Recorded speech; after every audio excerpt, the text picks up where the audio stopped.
Hello friends, नमस्कार, welcome to my channel. तो चलिए स्टार्ट करते हैं आज का सेशन। ठीक है, तो पहला क्वेश्चन है हमारा कि नरेश मेहता को ज्ञानपीठ पुरस्कार किस रचना पर प्राप्त हुआ। ठीक है, तो इन्हें संपूर्ण रचनाओं पर मिला था। ठीक है, संपूर्ण रचनाओं पर इन्हें ज्ञानपीठ पुरस्कार मिला था 1993 में। कब मिला था? 1993 में इनको मिला था। ठीक है, नेक्स्ट है कि निम्नांकित में से कौन सा काव्य संग्रह अज्ञे का नहीं है। ठीक है, तो कौन सा काव्य संग्रह अज्ञे का नहीं है?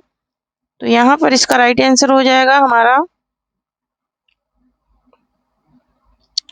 इसका राइट आंसर हो जाएगा हमारा ऑप्शन नंबर सी हो जाएगा। नहीं है तो यहाँ पर हरी घास पर छड़बड़ है लेकिन सीढ़ियों पर धूप, ये इनका नहीं है। तो इनका नहीं है तो किसका है? रघुवीर सहाय का है। ठीक है, किसका है? रघुवीर सहाय का है। ठीक है, रघुवीर सहाय का है। ठीक है, नेक्स्ट क्वेश्चन देखेंगे। नेक्स्ट है कि जगदीश गुप्त को 1997 में किस सम्मान से विभूषित किया गया। ठीक है, किस सम्मान से विभूषित किया गया था? तो इनको भारत भारती से इन्हें विभूषित किया गया था। ठीक है, और 1998 में क्या मिला था इन्हें? सरस्वती सम्मान मिला था। ठीक है, क्या मिला था? सरस्वती सम्मान मिला था। नेक्स्ट देखेंगे। और जो लोग सेशन को अभी तक शेयर नहीं कर रहे हैं प्लीज शेयर कर दें। ठीक है, और जो लोग चैनल को सब्सक्राइब नहीं कर रहे हैं प्लीज सब्सक्राइब करें। ठीक है, तो नेक्स्ट क्वेश्चन है हमारा कि निम्नांकित में से सिद्ध साहित्य के विषय में कौन सा कथन सत्य नहीं है। ठीक है, तो सिद्ध साहित्य का प्रलयन पिंगल भाषा में नहीं हुआ है। ठीक है, ये हुआ है लिखा है, इसमें नहीं हुआ है। ठीक है, नेक्स्ट क्वेश्चन है कि प्रगतिवाद के जन्म में किसका योगदान है। ठीक है, प्रगतिवाद के जन्म में किसका योगदान है? तो किसका योगदान है प्रगतिवाद के जन्म में? यहाँ पर छायावादी, रोमानियत एवं पलायनवादी प्रवृत्ति का भी है, प्रगतिशील लेखक संघ की स्थापना का भी है, मार्क्सवादी प्रभाव भी है। तो यहाँ पर उपयुक्त सभी इसका राइट आंसर हो जाएगा। ठीक है, नेक्स्ट है कि लखनऊ में आयोजित प्रगतिशील लेखक संघ के प्रथम अधिवेशन की अध्यक्षता की थी। प्रथम अधिवेशन की अध्यक्षता प्रेमचंद ने की थी। ठीक है, किसने? प्रेमचंद ने की थी। ठीक है, 1936 में। कब? 1936 में। नेक्स्ट क्वेश्चन है कि किस कवि की रचनाओं में छायावाद का पूर्वाभास संलक्षित हुआ है। ठीक है, तो छायावाद का पूर्वाभास किसकी रचनाओं में हुआ है? तो यहाँ पर मुकुटधर पांडे, क्या हो जाएगा? मुकुटधर पांडे की रचनाओं में। ठीक है, नेक्स्ट है कि कवि त्रिलोचन का पूरा नाम था। कवि त्रिलोचन का पूरा नाम क्या था? तो वासुदेव सिंह था। क्या था? वासुदेव सिंह था कवि त्रिलोचन का पूरा नाम। नेक्स्ट है कि निम्नांकित कवियों का जन्म काल के अनुसार क्रम निर्धारण कीजिए। ठीक है, तो यहाँ पर क्रम निर्धारण करना है तो यहाँ पर ऑप्शन नंबर सी राइट हो जाएगा। पहले रहीम, फिर घनानंद, फिर रसलीन, फिर ठाकुर। ठीक है, नेक्स्ट क्वेश्चन देखेंगे। नेक्स्ट क्वेश्चन है कि निम्नांकित में कौन अष्टछाप का कवि नहीं है। ठीक है, तो अष्टछाप का कवि कौन नहीं है ये बताना है। तो अष्टछाप का कवि कौन नहीं है? तो यहाँ पर इसका राइट आंसर हो जाएगा ऑप्शन नंबर बी हो जाएगा, स्वामी हरिदास। स्वामी हरिदास ये अष्टछाप के कवि नहीं है। नेक्स्ट है कि निम्नांकित में से अपभ्रंश प्रभावित हिंदी रचना कौन सी है? तो अपभ्रंश प्रभावित हिंदी रचना कौन सी है? तो यहाँ पर ऑप्शन नंबर सी राइट हो जाएगा, ऑप्शन नंबर सी भारतेश और बाहुबली रास। ठीक है, नेक्स्ट है कि कविता करके तुलसी न लसे, कविता लसी न पा, तुलसी व कला, यह प्रशंसा पारक उक्ति किसने लिखी? तो अयोध्या सिंह उपाध्याय हरिओद ने लिखी थी। नेक्स्ट है कि साहित्य जनता की चित्तवृत्ति का संचित प्रतिबिंब है, इस पंक्ति के सही लेखक हैं। ठीक है, तो इस पंक्ति के सही लेखक हैं रामचंद्र शुक्ल। ठीक है, कौन है? रामचंद्र शुक्ल हैं। ठीक है, नेक्स्ट क्वेश्चन देखेंगे। नेक्स्ट है कि कौल ज्ञान निर्णय के रचनाकार हैं। कौल ज्ञान निर्णय के रचनाकार कौन है? तो ऑप्शन नंबर यहाँ पर सी राइट हो जाएगा। ऑप्शन नंबर सी राइट हो जाएगा। मच्छेंद्र नाथ। कौन है? मच्छेंद्र नाथ है। ठीक है। नेक्स्ट क्वेश्चन है कि घनानंद रीति काव्य की किस धारा के कवि हैं? घनानंद रीति काव्य की किस धारा के कवि हैं? तो ये रीति मुक्त काव्य धारा के कवि हैं। ऑप्शन नंबर बी राइट हो जाएगा। ठीक है। रीति मुक्त काव्य धारा के कवि हैं। नेक्स्ट है कि चारण साहित्य किस साहित्य का दूसरा नाम है? तो चारण साहित्य किस साहित्य का दूसरा नाम है? रासो साहित्य का। ठीक है। नेक्स्ट है कि निम्नांकित में से किस ग्रंथ के लेखक रामविलास शर्मा नहीं है? ठीक है। तो किस ग्रंथ के लेखक? कविता के नए प्रतिमान। कविता के होना चाहिए में नहीं। ठीक है। तो कविता के नए प्रतिमान इनका नहीं है। ये किसका है? तो ये नामवर सिंह का है। ये किसका है? तो ये नामवर सिंह का है। ठीक है। नेक्स्ट है कि रानी केतकी की कहानी के लेखक हैं। तो रानी केतकी की कहानी के लेखक हैं इंशाअल्लाह खां। ठीक है। कौन है? तो इंशाअल्लाह खां है रानी केतकी की कहानी के लेखक। ठीक है। नेक्स्ट है कि प्रगतिवाद के प्रमुख कवि नहीं है। तो प्रगतिवाद के प्रमुख कवि कौन नहीं है? यहाँ पर ऑप्शन नंबर सी राइट हो जाएगा। आगे प्रगतिवाद की कवि नहीं है। ये प्रयोगवादी कवि हैं। ठीक है। ये कैसे कवि हैं? तो ये प्रयोगवादी कवि हैं। ठीक है। नेक्स्ट है कि तार सप्तक में कौन सा कवि सम्मिलित नहीं है? तार सप्तक में कौन से कवि सम्मिलित नहीं है? तो यहाँ पर इसका राइट आंसर हो जाएगा हमारा रघुवीर सहाय। ऑप्शन नंबर डी इसका। नेक्स्ट क्वेश्चन है कि रीति काल को अलंकृत काल कहा। रीति काल को अलंकृत काल किसने कहा? तो यहाँ पर इसका राइट आंसर हो जाएगा हमारा मिश्र बंधु ने। किसने कहा था? तो मिश्र बंधुओं ने कहा था। ठीक है। नेक्स्ट क्वेश्चन देखेंगे। नेक्स्ट है कि केसो कही न जाई का कहिए पंक्ति के रचनाकार हैं। तो ये तुलसीदास हैं इसके रचनाकार। ठीक है। तुलसीदास हैं। कौन है? तो तुलसीदास हैं। नेक्स्ट क्वेश्चन है कि हिंदी के प्रथम पत्र उदंत मार्टन के संपादक थे। तो उदंत मार्टन के संपादक कौन थे? बाबू युगल नहीं जुगल होगा। ठीक है। कौन थे? जुगल किशोर थे। ठीक है। कौन थे? बाबू जुगल किशोर थे। नेक्स्ट है कि आदिकाल को सिद्ध सामंत युग कहा। आदिकाल को सिद्ध सामंत युग किसने कहा? राहुल शंकरत्यायन ने कहा। नेक्स्ट है कि चाक उपन्यास की लेखिका है। चाक उपन्यास किसका है? तो यहाँ पर इसका राइट आंसर हो जाएगा हमारा ऑप्शन नंबर, एक सेकेंड, ऑप्शन नंबर ये क्या राइट हो जाएगा हमारा? Option number A. ठीक है। ऑप्शन नंबर ए राइट हो जाएगा। मैत्रेयी पुष्पा है। कौन है? तो मैत्रेयी पुष्पा है चाक उपन्यास की लेखिका। नेक्स्ट है कि जहांगीर जस चंद्रिका के रचनाकार हैं। जहांगीर जस चंद्रिका के रचनाकार कौन है? तो आचार्य केशव दास हैं। ठीक है। कौन है? तो आचार्य केशव दास हैं। नेक्स्ट है कि रामचरितमानस से किस संवाद का संबंध नहीं है? ठीक है। रामचरितमानस से किस संवाद का संबंध नहीं है? तो राम सीता संवाद का नहीं है। ठीक है। नेक्स्ट क्वेश्चन देखेंगे। नेक्स्ट है कि भ्रमर गीत काव्य का मूल सूत्र है। भ्रमर गीत काव्य का मूल सूत्र है श्रीमद् भागवत का 10वां स्कंद। ठीक है। नेक्स्ट क्वेश्चन देखेंगे। नेक्स्ट है कि द्विवेदी युग का नामकरण किसके नाम पर हुआ? ठीक है। तो द्विवेदी युग का नामकरण आचार्य महावीर प्रसाद द्विवेदी के नाम पर हुआ। नेक्स्ट है कि the modern vernacular literature of Hindustan Hindi साहित्य के इतिहास ग्रंथ के लेखक का नाम है।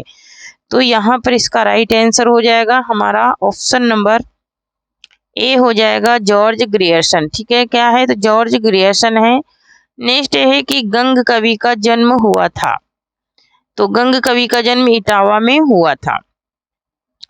नेक्स्ट है कि साकेत की कथा पर मुख्य संबंध किसके चरित्र विकास से जुड़ा है? तो ये किसके चरित्र विकास से जुड़ा है? तो ऑप्शन नंबर बी राइट हो जाएगा। ठीक है। ऑप्शन नंबर बी, अरे डी नहीं, बी क्या होगा? बी राइट हो जाएगा। लक्ष्मण और उर्मिला के संवाद से क्या है? जुड़ा है। ठीक है। लक्ष्मण और उर्मिला के संवाद से जुड़ा है। नेक्स्ट है कि निराला का जन्म कहाँ हुआ था? तो निराला का जन्म कहाँ हुआ था? तो निराला का जन्म बंगाल में हुआ था। ठीक है, निराला का जन्म बंगाल में हुआ था। नेक्स्ट है कि कफन कहानी में घीसू और माधव कफन के पैसे का क्या करते हैं? तो यहाँ पर पूड़िया खरीद कर खाते हैं और बोतल भर शराब पीते हैं, ये दोनों सही हैं। तो यहाँ पर उपयुक्त दोनों काम ये करते हैं। ठीक है, क्या करते हैं? उपयुक्त दोनों ही काम करते हैं, पूड़िया भी खाते हैं और बोतल भर शराब भी पीते हैं। ठीक है, तो उपयुक्त दोनों सही हो जाएंगे। ऑप्शन नंबर डी इसका राइट आंसर हो जाएगा। नेक्स्ट है कि बिहारी के दोहों की चमत्कार पूर्व, ठीक है, चमत्कार पूर्व तुलना संस्कृत उर्दू फारसी के कवियों में किसने की? तो पदम सिंह शर्मा ने की है। ठीक है, नेक्स्ट है कि सूरदास प्रेमचंद के किस उपन्यास का पात्र है? तो सूरदास किसका पात्र है? रंगभूमि का। ठीक है, किसका है? रंगभूमि का पात्र है। नेक्स्ट देखेंगे, नेक्स्ट है कि निराला की निम्नलिखित कविताओं में से कौन लंबी कविता नहीं है? ठीक है, तो लंबी कविता कौन नहीं है? तो यहाँ पर भिक्षुक लंबी कविता नहीं है। कुकुरमुत्ता, राम की शक्ति पूजा ये है, और स्मृति ये अपनी बेटी सरोज स्मृति, अपने इनकी बेटी का नाम सरोज था, उसी के ऊपर इन्होंने ये रचना की थी। नेक्स्ट है कि आदिकालीन हिंदी काव्य धारा में उपलब्ध नहीं है। तो हिंदी काव्य धारा में उपलब्ध क्या नहीं है? तो सिक्ख साहित्य। ठीक है, क्या हो जाएगा आंसर इसका? सिक्ख साहित्य उपलब्ध नहीं है। नेक्स्ट क्वेश्चन है कि साधना की 4 अवस्थाओं शरीयत, तरीकत, मरीफत और हकीकत का संबंध सूफी साधना से है। नेक्स्ट है कि फोर्ट विलियम कॉलेज की स्थापना कब हुई? तो कब हुई थी? 1800 ईस्वी में कोलकाता में। ठीक है, नेक्स्ट है कि ज्ञानपीठ पुरस्कार से सम्मानित कौन कवि नहीं है? तो यहाँ पर ऑप्शन नंबर बी राइट हो जाएगा। हजारी प्रसाद द्विवेदी जो हैं ये ज्ञानपीठ पुरस्कार से सम्मानित नहीं है। ठीक है, नेक्स्ट है कि तुलसीदास द्वारा शारीरिक पीड़ा से मुक्त हेतु लिखा गया ग्रंथ है। तो ये क्या है? हनुमान बहुलक है। इनके हाथ में जब अधिक पीड़ा थी तब इन्होंने हनुमान बहुलक की रचना की थी। ठीक है, नेक्स्ट क्वेश्चन है कि आवारा मसीहा किस उपन्यासकार की जीवनी से संबंधित है? तो ये किससे संबंधित है? ऑप्शन नंबर ए राइट हो जाएगा। शरद चंद्र की जीवनी से ये संबंधित है। नेक्स्ट है कि हिंदी समाचार पत्र बंगदूत प्रकाशित हुआ था। तो बंगदूत कब प्रकाशित हुआ था? ऑप्शन नंबर बी राइट हो जाएगा। 1829 में। क्या हुआ? कब हुआ था? तो 1829 में। 1826 में उदंत मार्टन, और 1834 में कौन हुआ था? तो ये हुआ था प्रजा हितैषी। ठीक है, कौन सा हुआ था? प्रजा हितैषी। शॉर्ट फॉर्म में लिख रही हूँ यहाँ पे। उदंत मार्टन 1826 में, 1834 में प्रजा हितैषी, और 1829 में समाचार बंगदूत। ठीक है, नेक्स्ट है कि भोला राम का जीव के लेखक कौन है? हरिशंकर परिशाई है। कौन है? तो हरिशंकर परिशाई है। ठीक है, नेक्स्ट देखेंगे, नेक्स्ट है कि हिंदी साहित्य के इतिहास को व्यवस्थित रूप देने का श्रेय किसको है? तो व्यवस्थित रूप आचार्य रामचंद्र शुक्ल को है। किसको है? आचार्य रामचंद्र शुक्ल को है। 1929 में इनका इतिहास ग्रंथ प्रकाशित हुआ था, हिंदी साहित्य का विकास। ठीक है, नेक्स्ट है कि नव जागरण का अग्रदूत हिंदी के किस लेखक को कहा जाता है? तो भारतेंदु हरिश्चंद्र को कहा जाता है। ठीक है, नेक्स्ट क्वेश्चन है कि नाखून क्यों बढ़ते हैं के रचना के निबंधकार हैं? तो हजारी प्रसाद द्विवेदी हैं। ठीक है, निबंधकार एक छोटी बच्ची लेखक से क्या करती है? पूछती है कि नाखून क्यों बढ़ते हैं। नेक्स्ट क्वेश्चन है यहाँ पर कि निम्नलिखित में से कौन सी व्यंग्य रचना हरिशंकर परिशाई की नहीं है? तो यहाँ पर नेताजी कहिन ये नहीं है, इनकी नहीं है, ये मनोहर श्याम जोशी की है। ये किसकी है? तो ये मनोहर श्याम जोशी की है, नेताजी कहिन। ठीक है, नेक्स्ट क्वेश्चन है कि सिंहावलोकन किसकी आत्मकथा है? तो सिंहावलोकन यशपाल की आत्मकथा है। नेक्स्ट है कि माटी की मूर्तें किस विधा की रचना है? तो ये किसकी है? तो संस्मरण है। ठीक है, ये संस्मरण विधा की रचना है। नेक्स्ट है कि कलम का सिपाही कृति के लेखक हैं। तो कलम का सिपाही किसका है? अमृत राय का है। 2016 में ये क्वेश्चन पूछा गया टीजीटी में। निम्नलिखित में से कौन सी पुस्तक हजारी प्रसाद द्विवेदी ने नहीं लिखी है? तो नया साहित्य नहीं लिखा इन्होंने। तो ये इसका है नया साहित्य इनका नहीं है। ये किसका है? तो ये प्रकाश चंद्र का है। किसका है? प्रकाश चंद्र गुप्त का है। ठीक है, नेक्स्ट क्वेश्चन देखेंगे। नेक्स्ट है कि किस प्रकार के निबंधों में समाज शैली प्रयुक्त होती है? तो यहाँ पर इसका राइट आंसर हो जाएगा हमारा ऑप्शन नंबर डी हो जाएगा, विचारात्मक निबंधों में। नेक्स्ट है कि निम्नांकित में मनोविश्लेषण प्रधान कथाकार कौन नहीं है? ठीक है, मनोविश्लेषण प्रधान कथाकार कौन नहीं है? तो सुदर्शन नहीं है। ठीक है, नेक्स्ट क्वेश्चन देखेंगे। नेक्स्ट है कि सूची 1 और सूची 2 को सुमेलित कीजिए और नीचे दिए गए कूटों में से सही विकल्प चुनिए। तो यहाँ पर दिव्या किसका है? दिव्या उपन्यास है। यशपाल का तमस भीष्म साहनी का है। आइला अचल परिसराज रेणु का है और बलचनामा नागार्जुन का है। तो यहाँ पर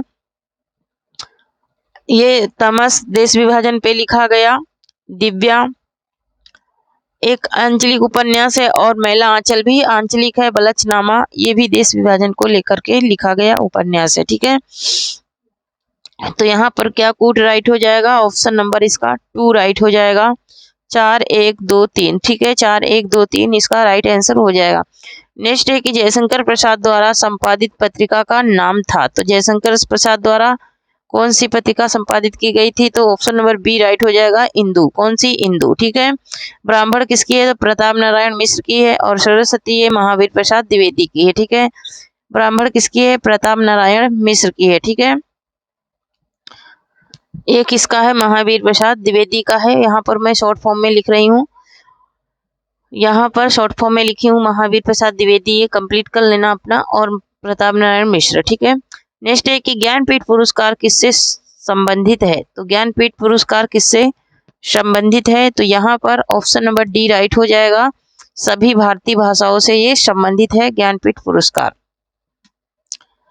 नेक्स्ट देखेंगे। नेक्स्ट है कि विभावा अनुभावा व्यभिचारी और संयोग निष्पत्ति, क्या संयोग निष्पत्ति सूत्र किस आचार का है? तो ये आचार भरत मुनि का है। ठीक है, नेक्स्ट है कि निम्नलिखित में से कौन संस्कृत समीक्षा पद्धति से संबंधित नहीं है?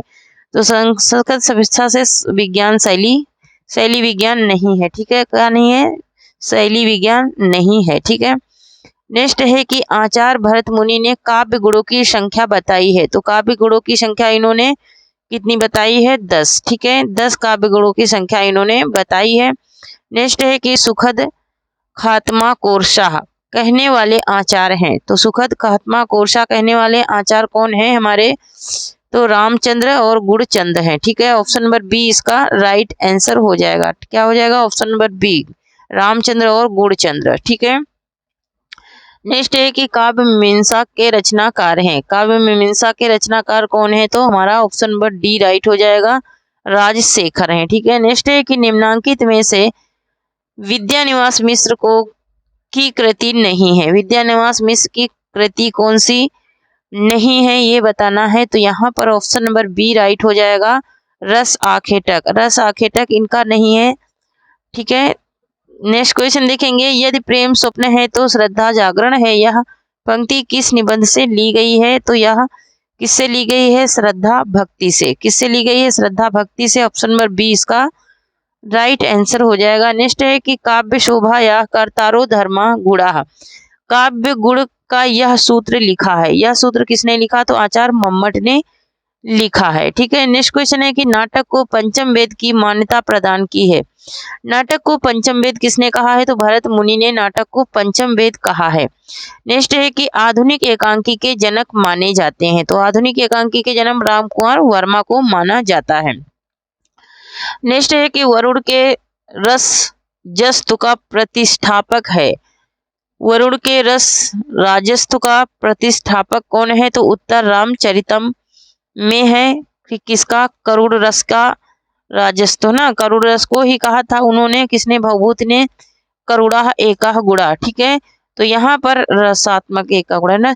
बिन पद चले सुने बिन काना, कर बिनु कर्म करे विधि नाना, ये विभावना अलंकार है इसमें। नेक्स्ट है कि विभत्स रस का अस्थाई भाव है। तो विभत्स रस का अस्थाई भाव क्या है? जुगुप्सा है। क्या है? जुगुप्सा है। ठीक है, नेक्स्ट है कि मगही किस उपभाषा की बोली है? ठीक है, मगही किस उपभाषा की बोली है? तो ये किसकी बोली है? मगही तो बिहारी की है, ठीक है। किसकी है? ऑप्शन नंबर इसका डी राइट हो जाएगा, बिहारी हिंदी की है, ठीक है। नेक्स्ट क्वेश्चन है कि निम्नांकित पंक्तियों में प्रयुक्त अलंकार बताइए। रनित भृंग, घंटावली, घरित दान, मधुवीर, ठीक है, मधुनीर, मंद मंद आवत चलो, कुंजर कुंज समीर, ठीक है। तो यहाँ पर इसका राइट आंसर हो जाएगा हमारा यमक अलंकार, ठीक है। क्या हो जाएगा? यमक अलंकार हो जाएगा, ठीक है। यहाँ पर मंद मंद 2 बार आया है और दोनों के अर्थ अलग निकल रहे हैं। नेक्स्ट है कि अभी तो मुकुट बंधा ही था, साथ हुए कल ही हल्दी के हाथ, खुले भी ना थे लाज के बोल, खिले थे चुंबन शून्य कपोल, हाय रुक गया यही संसार, बना सिंदूर अनल अंगार, वातहत लतिका वह सुकुमार, पड़ी है छिन्ना धार, में निहित रस है क्या? वियोग श्रृंगार है, ठीक है। क्या? क्योंकि यहाँ पर कोई स्त्री क्या है, अभी भी ब्याह करके आई है, उसका पति अभी भी मर गया है, ठीक है। नेक्स्ट है कि भोजपुरी बोली की उत्पत्ति मगही अपभ्रंश से हुई है। किससे हुई है? मागधी अपभ्रंश से हुई है, ठीक है। मागधी अपभ्रंश से हुई है। नेक्स्ट है कि ग्वालियर की बोली है, तो ग्वालियर की बोली क्या है? बुंदेली है। कौन सी है? बुंदेली है। नेक्स्ट है कि कौन सी भाषा देवनागरी लिपि में लिखी जाती है, तो कौन सी भाषा देवनागरी में? मराठी। मराठी देवनागरी लिपि में लिखी जाती है, ठीक है। नेक्स्ट क्वेश्चन देखेंगे। नेक्स्ट है कि जिसका जन्म पहले हुआ हो, वाक्य के लिए एक उपयुक्त शब्द का विकल्प चुनिए, ठीक है। तो यहाँ पर जिसका पहले हुआ उसे अग्रज और जिसका बाद में होता है उसे अनुज कहते हैं, ठीक है। नेक्स्ट है कि महात्मा शब्द का सही विलोम होगा, तो महात्मा का दुरात्मा हो जाएगा, ठीक है। क्या हो जाएगा? दुरात्मा हो जाएगा। नेक्स्ट क्वेश्चन है कि कौन सा शब्द देशज नहीं है? कौन सा शब्द है जो देशज नहीं है? तो यहाँ पर इसका राइट आंसर हो जाएगा हमारा कंचन। कंचन क्या है? ये तद्भव शब्द है। नेक्स्ट है कि हिंदी खड़ी बोली किस अपभ्रंश से विकसित हुई है? तो हिंदी खड़ी बोली सौर श्रेणी से विकसित हुई है। नेक्स्ट है कि जीतने की इच्छा है तो एक शब्द लिखिए, तो जीतने की इच्छा है तो एक शब्द हो जाएगा हमारा क्या? जिगीसा। क्या हो जाएगा? ऑप्शन नंबर बी राइट हो जाएगा, जिगीसा हो जाएगा, ठीक है। नेक्स्ट है कि स्वर ध्वनि के प्रकार हैं, तो स्वर ध्वनि के प्रकार क्या हैं? ये तीनों ही हैं, ठीक है। दीर्घ स्वर भी होता है, हर्ष स्वर दूसरा होता है, तीसरा प्लुप्त स्वर होता है, ठीक है। क्या होता है? प्लुप्त स्वर होता है, ठीक है। तो तीनों ही ये स्वर ध्वनियों के प्रकार हैं, ठीक है। नेक्स्ट है कि छत्तीसगढ़ी बोली हिंदी के किस उपभाषा वर्ग के अंतर्गत आती है? तो पूर्वी हिंदी के अंतर्गत आती है। नेक्स्ट है कि निम्नांकित में योग रूढ़ शब्द है, ठीक है। योग रूढ़ शब्द कौन सा है? तो यहाँ पर ऑप्शन नंबर डी राइट हो जाएगा, ठीक है। क्या राइट हो जाएगा? ऑप्शन नंबर डी, पंकज, ठीक है। पंकज ये योग रूढ़ शब्द है। नेक्स्ट है कि गोधूर्म का तद्भव है, गोधूर्म का तद्भव क्या है? गेहूं है, ठीक है। नेक्स्ट है कि लट लकार किस काल का बोधक है? तो लट लकार किस काल का बोधक है? तो यहाँ पर इसका राइट आंसर हो जाएगा हमारा ऑप्शन नंबर ए हो जाएगा, वर्तमान काल का, ठीक है। क्या है? वर्तमान काल का बोधक है। नेक्स्ट है कि मेघदूत काव्य का खड़ी बोली में अनुवाद किया, तो राजा लक्ष्मण सिंह ने। नेक्स्ट है कि तल्लीन शब्द में सही उपसर्ग का विच्छेद है, तो तत् धन लीन, ठीक है। तत् धन लीन हो जाएगा। नेक्स्ट है कि निम्नलिखित में से कौन सा शब्द हंस का पर्यायवाची है? तो हंस का पर्यायवाची कौन है? यहाँ पर ऑप्शन नंबर सी राइट हो जाएगा, मराल। क्या हो जाएगा? मराल है हंस का पर्यायवाची। नेक्स्ट है कि ताले कै पानी पताले गए बेटी पुराइन और गई कुम्हिलाई हो, गंगा यमुना बीच रेती पर तो है, कैसे कै करूं बिसाई रे। उक्त गीत किस बोली का है? तो ये किसका है? अवधी का है, ठीक है। किसका है? ये अवधी का है, ठीक है। अवधी भाषा में ये लिखा गीत है। नेक्स्ट देखेंगे। नेक्स्ट है कि निम्नलिखित शब्दों में कौन देशज है? ठीक है। देशज शब्द कौन सा है? तो फटाफट, ठीक है। फटाफट क्या है? देशज है। नेक्स्ट है कि तू डाल डाल में पात पात का अर्थ क्या है? तो यहाँ पर चालाकी का जवाब चालाकी से, ठीक है। नेक्स्ट है कि अकाल पीड़ित में समास है। अकाल पीड़ित में कौन सा समास है? तो यहाँ पर इसका राइट आंसर हो जाएगा हमारा तत्पुरुष समास। क्या हो जाएगा? तत्पुरुष समास हो जाएगा। अकाल से पीड़ित, ठीक है, किससे? अकाल से पीड़ित। नेक्स्ट है कि अन्वेषण का शुद्ध संधि विच्छेद होगा। तो अन्वेषण का शुद्ध संधि विच्छेद अनु नहीं होगा, ठीक है, सी नहीं होगा, इसका डी होगा, ठीक है, इसका ऑप्शन नंबर डी राइट होगा। एक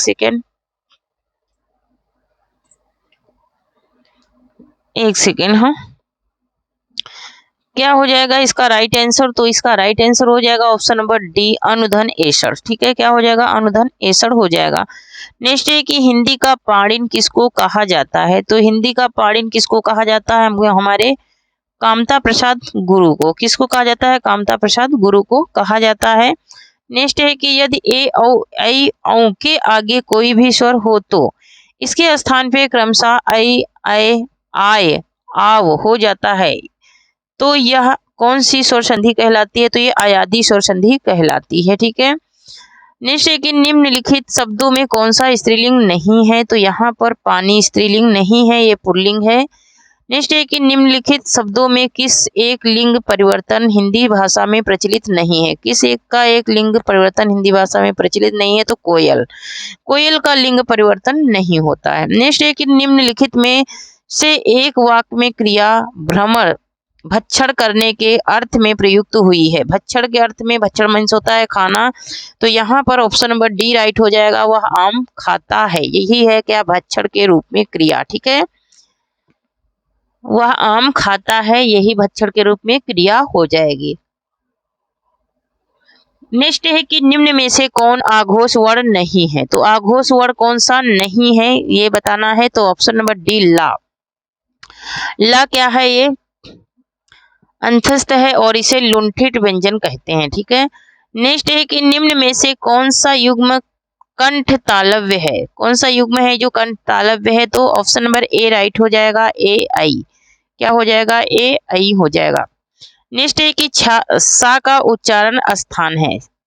किसका? सा का उच्चारण स्थान है। तो सा का उच्चारण स्थान क्या है? तो ऑप्शन नंबर ए राइट हो जाएगा, तालव्य है, ठीक है, क्या है? तालव्य है। नेक्स्ट है धा का उच्चारण स्थान क्या है? तो धा का उच्चारण क्या हो जाएगा हमारा? ऑप्शन नंबर डी हो जाएगा, बी नहीं डी होगा, ठीक है, डी होगा, सॉरी, डी हो जाएगा दंत। क्या हो जाएगा? दंत हो जाएगा धा का उच्चारण स्थान, ठीक है। नेक्स्ट है कि निम्न में से कौन ऊष्म व्यंजन नहीं है? तो ऊष्म व्यंजन कौन सा नहीं है? रा। रा कैसा व्यंजन है? प्रकंपित व्यंजन इसे कहते हैं और लुंठित व्यंजन भी कहते हैं। नेक्स्ट है कि शब्द किसे कहते हैं? तो शब्द एक या एक से अधिक सार्थक वर्ण समूह को कहते हैं, ठीक है, एक या एक से अधिक सार्थक वर्ण समूह को कहते हैं, ठीक है। सार्थक मीन्स होता है सही सही, जिसमें कोई गलती ना हो। नेक्स्ट है कि महाराष्ट्र में किस भाषा का प्रयोग अधिक होता है? तो मराठी भाषा का अधिक होता है। नेक्स्ट है कि किसने कहा था कि शब्द की ज्योति न जली होती तो विश्व अंधकारमय होता? ये किसने कहा था? तो यहाँ पर ऑप्शन नंबर ए राइट हो जाएगा, महर्षि दंडी ने। किसने कहा था? तो महर्षि दंडी ने कहा था। नेक्स्ट है कि व्याकरण से किसके अस्तित्व की जानकारी नहीं है? तो लिपि के, ठीक है। नेक्स्ट है कि हिंदी को मानक रूप प्रदान करने का सर्वप्रथम प्रयास किसने किया? तो हिंदी को किशोरीदास वाजपेयी ने किया था। नेक्स्ट है कि कृष्णाश्रित में समास है। कृष्णाश्रित में समास क्या है? तो कृष्णाश्रित में समास है तत्पुरुष, ठीक है, जो कृष्ण पर आश्रित है, ठीक है। नेक्स्ट है कि हरित्राह में समास है। हरित्राह में समास है तत्पुरुष। कौन सा समास है? तत्पुरुष समास है। नेक्स्ट है कि गम धातु लिट लकार प्रथम पुरुष एक वचन में हो जाता है। गम धातु लट लकार तो गा जागम हो जाएगा। क्या हो जाएगा? जागम हो जाएगा। नेक्स्ट है कि पठ धातु विधिलिंग प्रथम पुरुष द्विवचन में हो जाता है, तो पठेतम हो जाएगा। क्या हो जाएगा? पठेतम हो जाएगा। नेक्स्ट है कि कला ध्वनो सत्व संयोगे सूत्र किसका है? ये किस में होता है? तो ये कर्म कारक की संज्ञा में ये सूत्र होता है। नेक्स्ट है कि बालकेन ग्रंथा दिश्यते प्रयोग है, ये किसका प्रयोग है? तो कर्मवाच्य का है। किसका है? ये कर्मवाच्य का प्रयोग है। नेक्स्ट है कि छात्रेण उपविशते, क्या है? छात्रेण उपविशते में प्रयोग हुआ है। छात्रेण उपविशते में कौन सा प्रयोग, किसका प्रयोग हुआ है? तो यहाँ पर भाववाच्य का प्रयोग हुआ है। किसका हुआ है? भाववाच्य का प्रयोग हुआ है। नेक्स्ट है कि चोर भयम, चोर भयम में समास है, तो चोर का भय यहाँ पर क्या हो जाएगा? तत्पुरुष समास हो जाएगा। नेक्स्ट है कि पीताम्बरा में समास है, तो पीताम्बरा में कौन सा समास है? तो बहुव्रीहि समास है। कौन सा समास है? बहुव्रीहि समास है। नेक्स्ट देखेंगे, नेक्स्ट है कि तप प्रत्यय होता है। तप प्रत्यय किसमें होता है? तो ये आकारांत प्रतिपादिक से होता है। ठीक है। नेक्स्ट है कि रामः गृहम अधितिष्ठित, राम घर में बैठते हैं, तो यहाँ पर गृह की कर्म संज्ञा किस सूत्र से हुई है? तो ये किससे हुई है? ऑप्शन नंबर सी राइट हो जाएगा, अधिशीर्ते स्थस्मा कर्मा। ठीक है, क्या हो जाएगा? अधितिष्ठते अस्थमा कर्म। ठीक है। नेक्स्ट है कि भास भसते रेखांकित पदों में कौन सी विभक्ति है? तो यहाँ पर ऑप्शन नंबर बी राइट हो जाएगा, द्वितीय विभक्ति है। नेक्स्ट है कि लौड़की शब्द लौड़िक में किस प्रत्यय के संयोग से बनता है? तो ये किस प्रत्यय के संयोग से बनता है? डिप प्रत्यय के संयोग से बनता है। नेक्स्ट है कि भू धातु लोट लकार प्रथम पुरुष एक वचन में हो जाता है, तो भू धातु का क्या हो जाएगा? भवतु हो जाएगा। क्या हो जाएगा? भवतु हो जाएगा। ठीक है। नेक्स्ट है कि कुरूप समास है। कुरूप में कौन सा समास है? कुपुरुष में। ठीक है, सॉरी, कुपुरुष में तत्पुरुष समास है। कुपुरुष में कौन सा समास है? तो तत्पुरुष समास है। तो थैंक यू फ्रेंड्स, आज के लिए इतना ही। तब तक के लिए जय हिंद, जय भारत। आप लोग पढ़ते रहिए, हंसते रहिए, मुस्कुराते रहिए और स्वस्थ रहिए, मस्त रहिए और थोड़ी सी मेरी भी मदद करते रहिए। जो लोग चैनल को सब्सक्राइब नहीं करे हैं प्लीज सब्सक्राइब करें और शेयर करें।